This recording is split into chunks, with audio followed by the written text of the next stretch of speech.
2024 chini ya ibara ya 53 kifungu R iliyosoma sambamba na kifungu cha 68 kifungu kidogo cha pili J. Halmashauri Kuu imetangua uteuzi wa Katibu Mkuu ndugu Salum Mwalimu Juma kuanzia tarehe 30 mwezi wa 6 2026.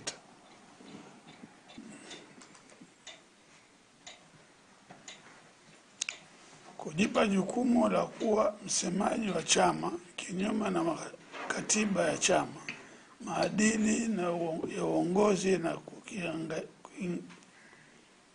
kuingilia majukumu ya mwenyekiti bila ridhaa ya mwenyekiti. Imetolewa leo tarehe 1 mwezi wa 7 2026 makao makuu ya chama jijini Dar es Salaam. Hashim Rungwe Spunda, mwenyekiti wa chama taifa cha umma. Asanteni.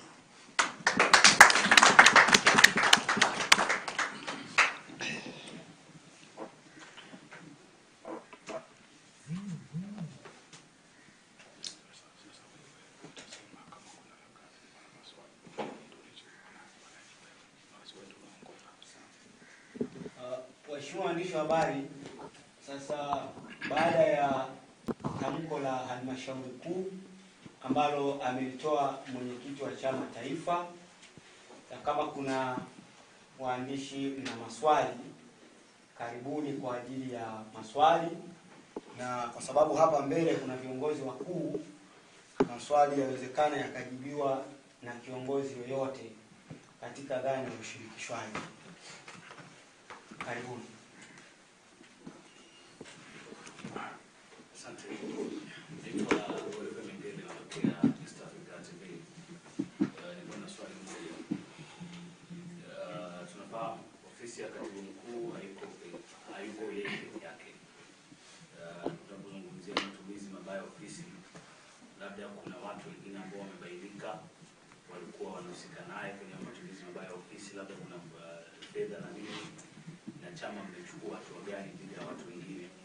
Lakini pia vile vile nikipiga hapo vile kuna mwendelezo wa kuendelea kuhakikisha chama kinakuwa safi kwa watumishi wengine ama wanachama wengine, sasa viongozi wa ngazi za juu ambao bado wanaendelea kuatilia shaka. Asante. Karibu. Asante. Naitwa Tuzo Mkuda kutoka Mwananchi. Mimi na maswali matatu. Swali langu la kwanza, baada ya kufanya utenguzi huo, tunataka kufahamu, je, hiyo nafasi inazibwa na nani? Na kama kuna mtu anakaimu, je, huyo anayetakiwa kukaa kwenye hiyo nafasi ni baada, yani anakaimu kwa kipindi gani? Hilo ni swali langu la kwanza. Swali langu la pili, kumekuwa na mjadala mtandaoni kuhusiana na tuhuma anazodaiwa kufanya aliyeteuliwa. Miongoni mwa tuhuma zinahusiana na mamilioni ya fedha. Je, inatosha kumuondoa tu kwenye hiyo nafasi kama ni kweli, au je umeshapata uthibitisho? Na kama mkishapata uthibitisho, je, inatosha yeye kumuondoa kwenye hiyo nafasi au kuna hatua zingine zitachukuliwa? Swali langu la mwisho ni kuhusiana na mashangingi. Pia ni mjadala ambao unaendelea kwa mtandaoni. Hebu mtuweke wazi, hayo mashangingi ni mangapi ambayo yanadaiwa aliyetanguliwa kujimilikisha? Sorry.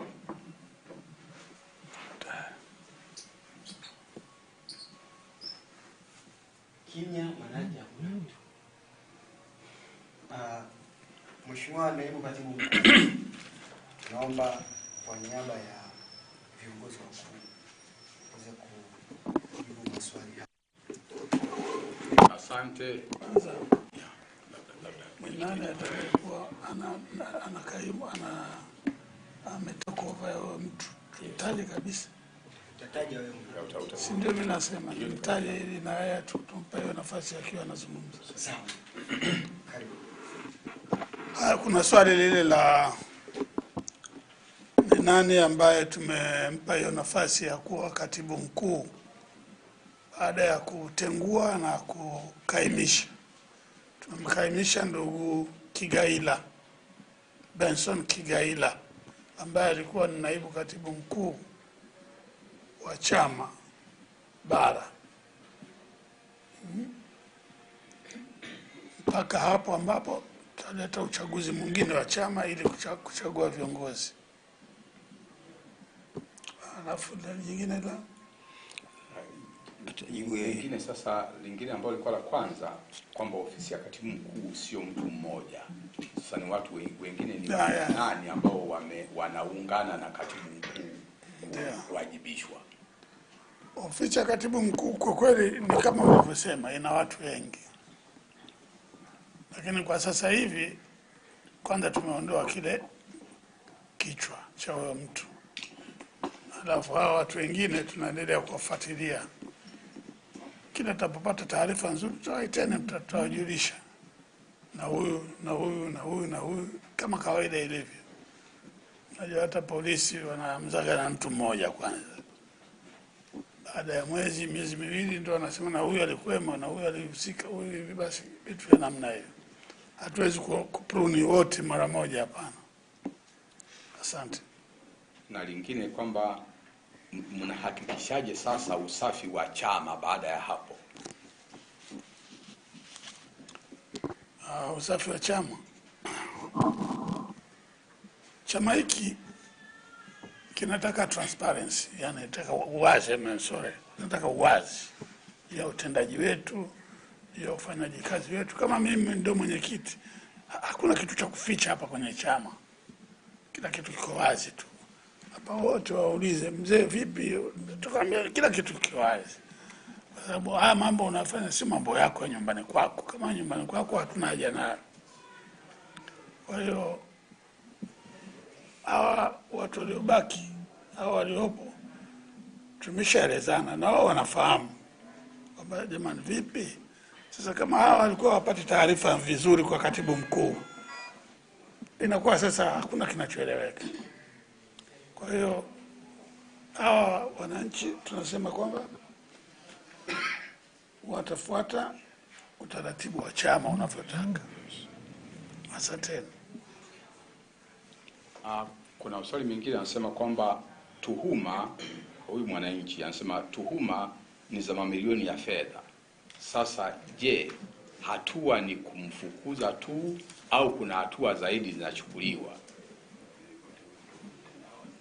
Sasa hayo ni mambo ya mitandaoni sasa, wala sio yanayetoka kwetu, sio sababu za kwetu hizo. Sasa hizo ni sababu za kwake ambazo zinatoka mtandaoni. Sasa kama tunaweza kufafanua, unaweza. Kama tulivyofanya sasa hivi, kwanza sisi tunachukua hatua za kwanza za awali za kudhibiti hili jambo. Au mambo yatakayofuata tutayatangaza, tutaiteni, tutaambia hapa kuna jambo kadhaa na hili lilikuwa hivi, tutaeleza. Hatuwezi kuficha, hakuna sababu yote ya kuficha. Tunataka chama kiwe wazi. Chama kimeamua hivi, utangaze hivyo. Kama wewe ndio umepewa mamlaka ya kutangaza, unatangaza vile tulivyoamua. Sio unakwenda huko unabadilisha maamuzi ya chama. Hiyo sio sawa. Unafanya watu wote wanakuwa wanyonge. Kwa hiyo sisi tunasema kwamba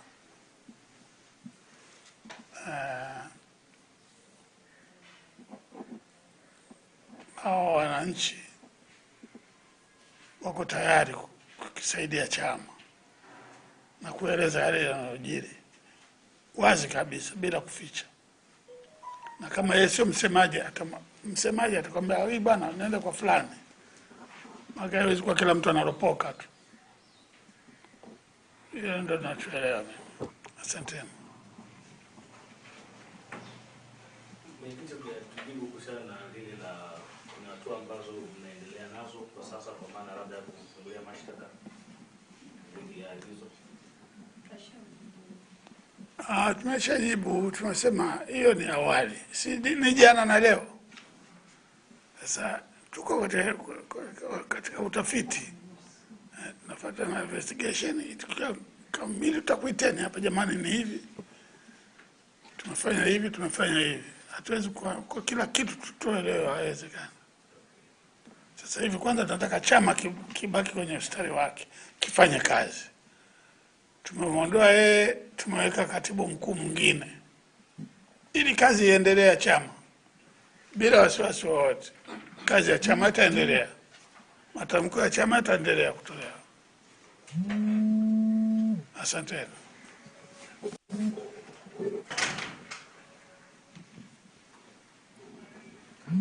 Maswali yamekwisha na yamejibiwa.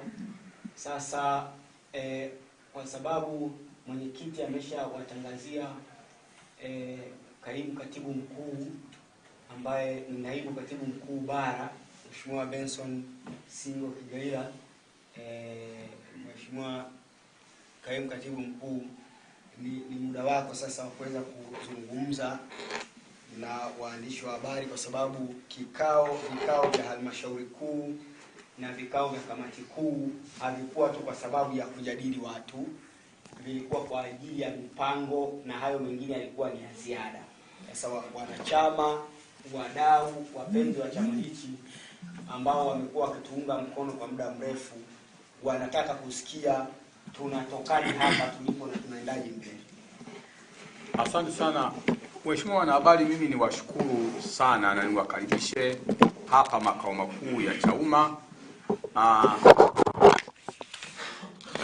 Labda bado unaweka vyombo vyako sawa. Okay, sawa. Mheshimiwa wanahabari, mimi niwashukuru sana kwa kuja, ambavyo siku zote mmekuwa mkifanya, tukiwaita mnaitika, na naamini hizo taarifa zitawafika Watanzania sawa sawa. Sasa tulikuwa na kamati kuu juzi na hatimaye halmashauri kuu jana. Ziliitwa sio kwa sababu ya kujadili watu kama ambavyo amesema MC hapa.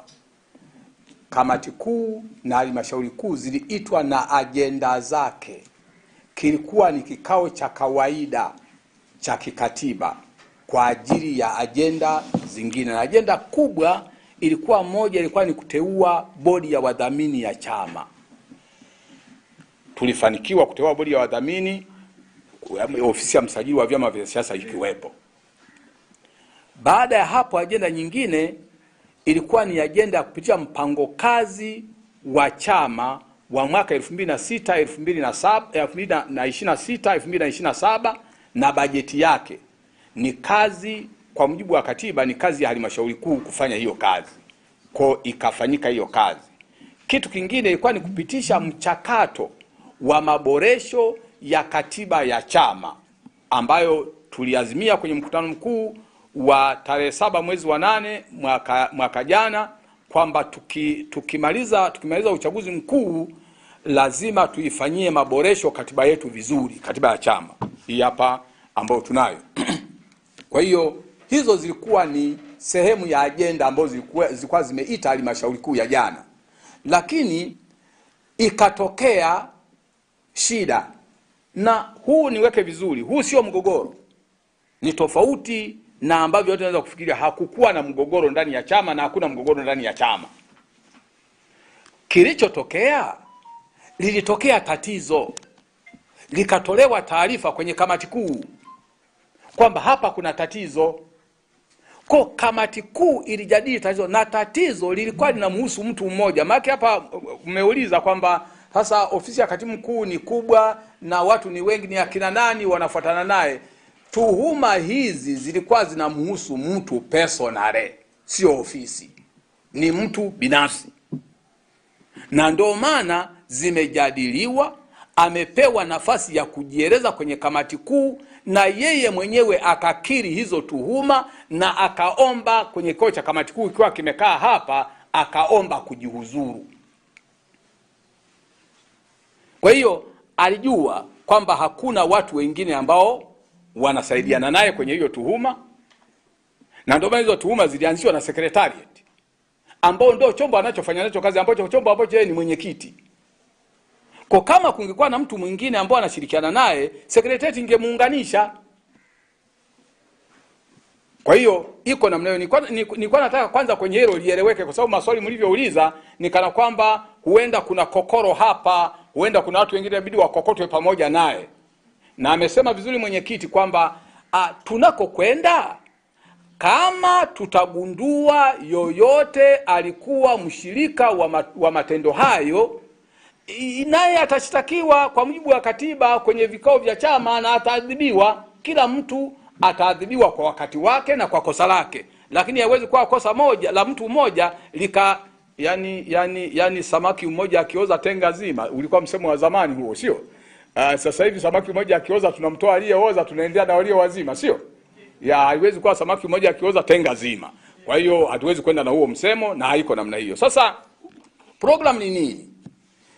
Sisi baada ya kumaliza hili tunaendelea na kazi za chama. Leo tukimaliza hapa kikao hiki na nyie, ambacho tulitaka tupeleke huo ujumbe kwa umma, tuna kikao viongozi wakuu pamoja na wabunge, ili tuweze kukaa pamoja, tuweze kuchakata tunatafutaje rasilimali za kuhakikisha hiki chama kinakwenda mbele. Tunao wadau wanatuchangia, lakini wadau peke yake hawezi kuendesha chama hiki. Lazima na sisi tuchangie, na tumepitisha jana kwamba kila kiongozi wa chama hiki atachangia chama ili kuweze kusonga mbele. Kwa hiyo tutakaa kikao leo ili kuweza kupanga hiyo plan. Lakini baada ya hapo, leo tunakamilisha nyaraka ya kuhakikisha kesho tunaenda kuanza kusajili bodi ya wadhamini LITA. Lakini pia inabidi tukamilishe muhtasari wa halmashauri kuu ili tuweze kupeleka taarifa hizi kwa msajili wa vyama kwa mujibu wa sheria za hatua ambazo zimechukuliwa, lazima zipelekwe. Lakini baada ya hapo tumepitisha mchakato wa kuboresha katiba yetu, na ikikuwa kipaumbele chetu cha kwanza, na tulishasema tena hapa, waraka wa kukusanya maoni ulishakamilika. Hatua inayofuata ni kushuka kwenda kukutana na kamati tendaji za mikoa mbalimbali, na ndio maana hapa wako wenye viti wa mikoa kadhaa, na ndio kimsingi ndio wajumbe wa halmashauri kuu.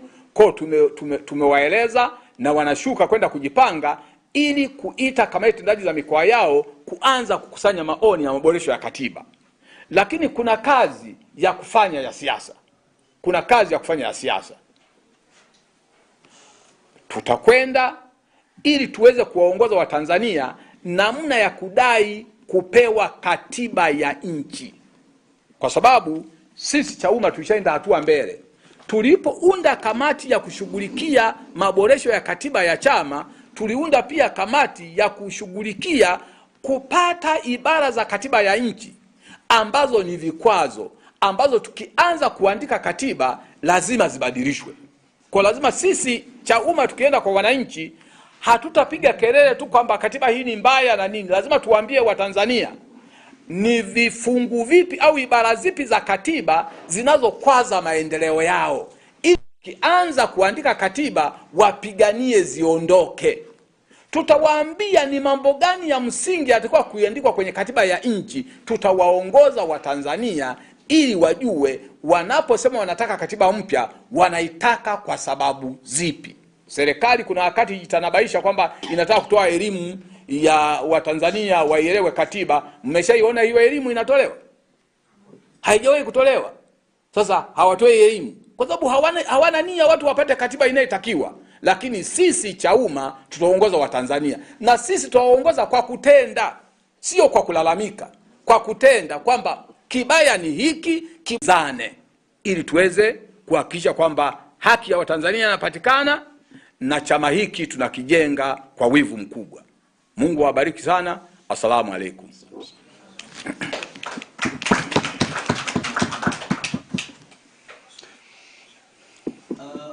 Waheshimiwa wanahabari, kama kuna mtu ana swali basi tupokee mikono ili karibu katibu mkuu aweze kujibu. Kuna issue ya mikutano ya hadhara. Je, uiseme? Lazima uziko. Kwa CCM na Chadema hawezi kutufanya hivi, tutakwenda. Mimi swali moja tu Ndio. hivi karibuni tumeshuhudia waziri wa mambo ya ndani akipiga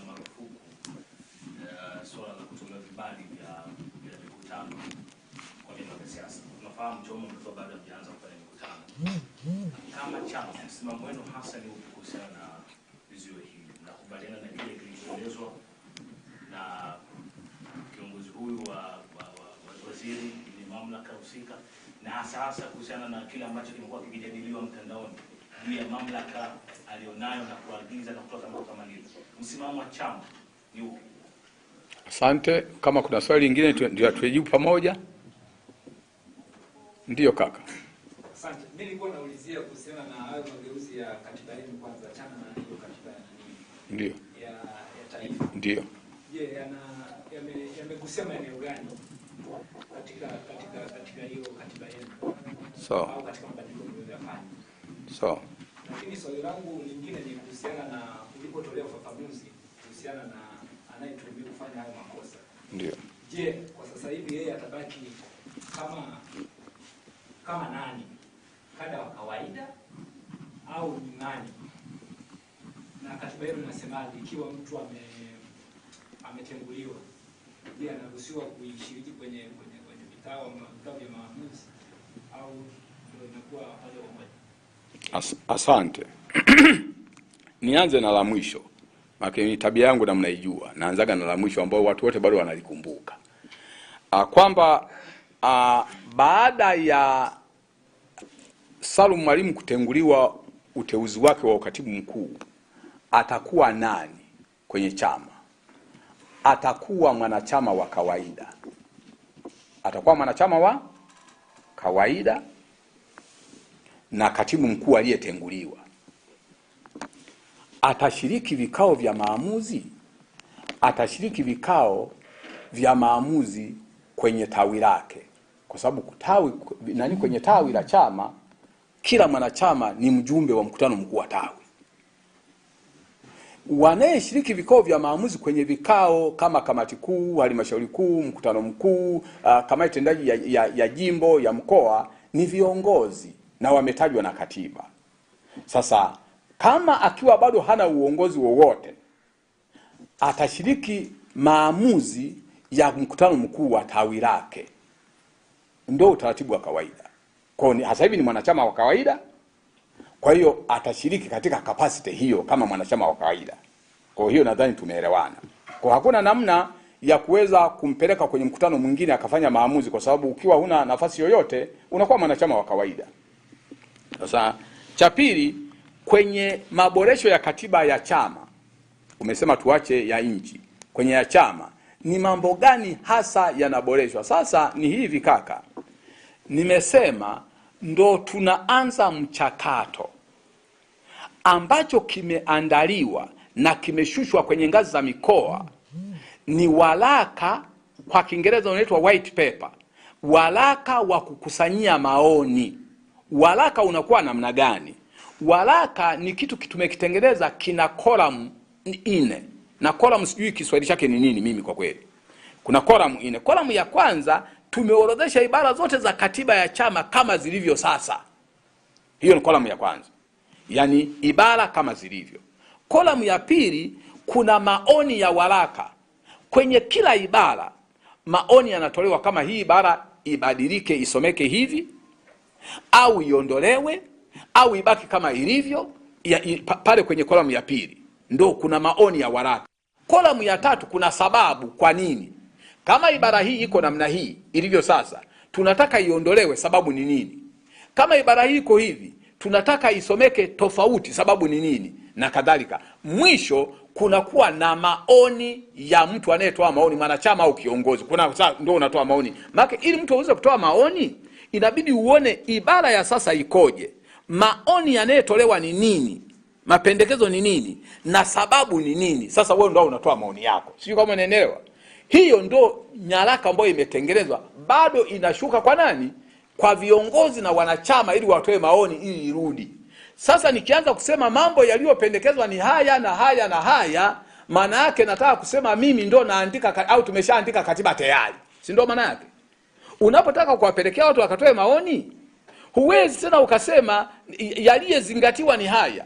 Tunachotaka kusema kimsingi, ukitaka nikueleze kwa sababu ni nini, labda ndio niulize. Sababu zilikuwa nini, kwa nini tumeamua kuboresha katiba? Cha kwanza, katiba ni nyaraka hai inayoishi, inatakiwa ibadilike, iboreshwe mara kwa mara kutokana na mahitaji ya wakati.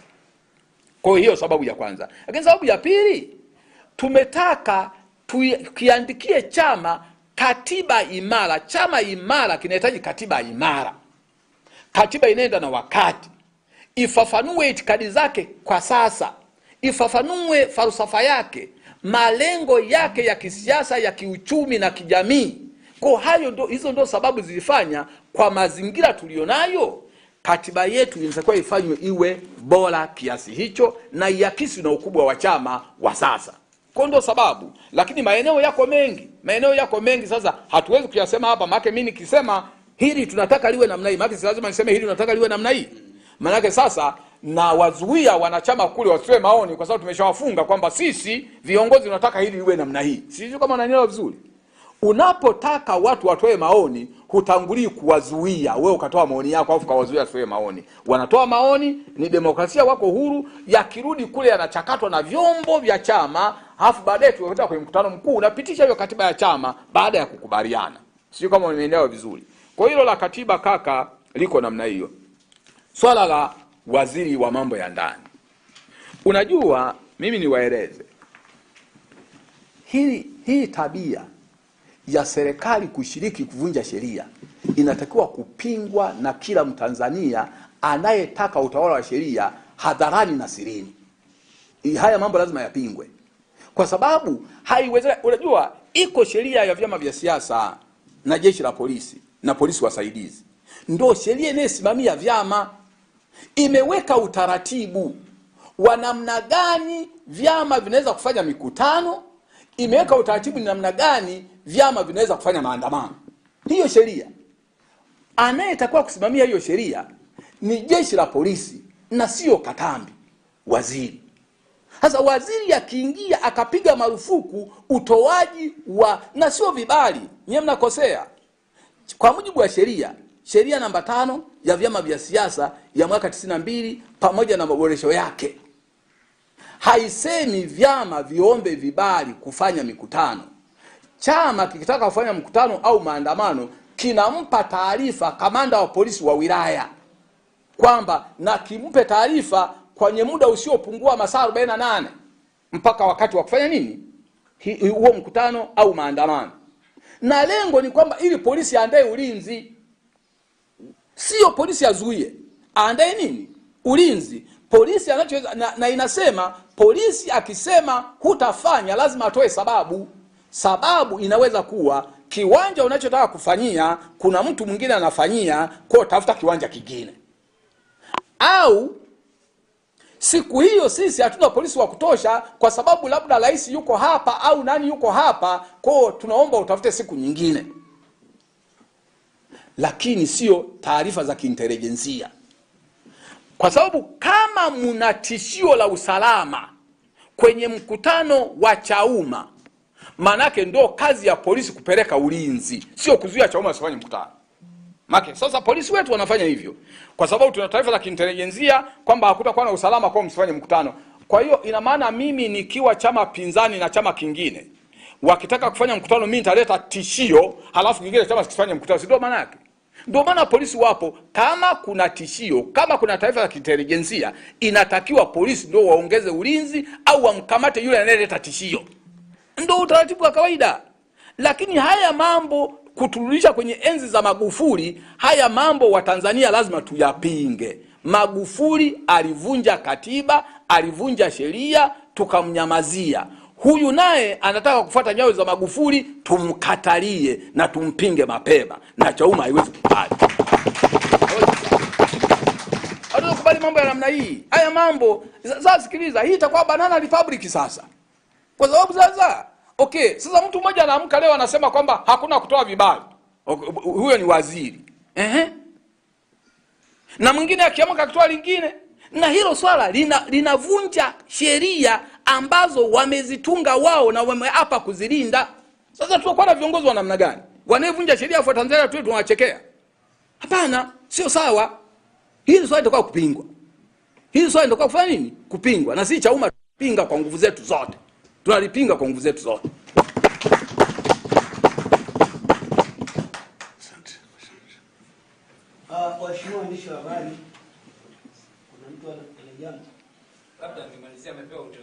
hujasema chochote. Kuhusu nini? Kuhusiana na nafasi uliyopewa. Unazungumza chochote. Sasa nizungumze nini shehe? Au unataka nifungue champagne hapa? Ila unajua nini? Sisi Chauma tunagawana majukumu. Tunagawana nini? Kwa hili ni jukumu nimepewa, na nimepewa jukumu ili niongoze wenzangu kutekeleza hili jukumu. Hasa kwenye idara ya utendaji. Tutekeleze hili jukumu. Kwa hiyo mimi labda nitoe wito kwa Watanzania na nitoe wito kwa wanachauma kwamba waje wale watu wote waliyesita kujiunga na Chauma waje tujenge chama kikubwa. Sisi tulikotoka tukaja hapa tuitegemea kujenga jukwaa bora kubwa, na tulikuta Chauma ikiwa chama safi, hakina doa, kinakwenda, kinaaminika. Njoni tujenge Chauma ambayo itabeba maono ya Watanzania kwa vitendo. Na ndio maana nikasema sisi tutaongoza kwa vitendo tukiwa mbele, sio kwa kulalamika.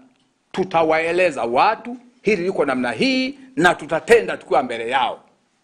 Kwa hiyo sisi tutakwenda kuwasimamia Watanzania wapate haki zao. Tutapinga mambo yote ya uonevu kwa Watanzania. Lazima Watanzania, nchi ni yetu, nchi ni tajiri, ina mali, lazima tusimame kwa nguvu zetu zote kuhakikisha utajiri ambao Mungu aliuweka kwenye ardhi ya Tanzania unawasaidia Watanzania haya waondoke kwenye umaskini. Hicho ndio ambacho naweza kusema. Kwa mimi nitoe wito kwa Watanzania wote. Karibuni Chauma. Wanachama wa Chauma, jiandaeni, tunakuja huko. Anzeni kazi. Tufanye hii kazi. Tukichangia hiki chama kipate rasilimali za kuweza kusonga mbele, kukidhi matakwa ya Tanzania. Pale Ubungo Plaza wakati tumepokelewa na Chauma, tulisema tunaanzia tulipoishia. Kwa maana ya kupigania haki za Watanzania, tunaanza kuzipigania kwa nguvu kubwa zaidi. Asanteni, tunawashukuru. Karibuni Chauma.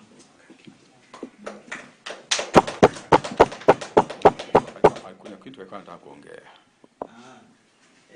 Nilikuwa nafunga hiyo session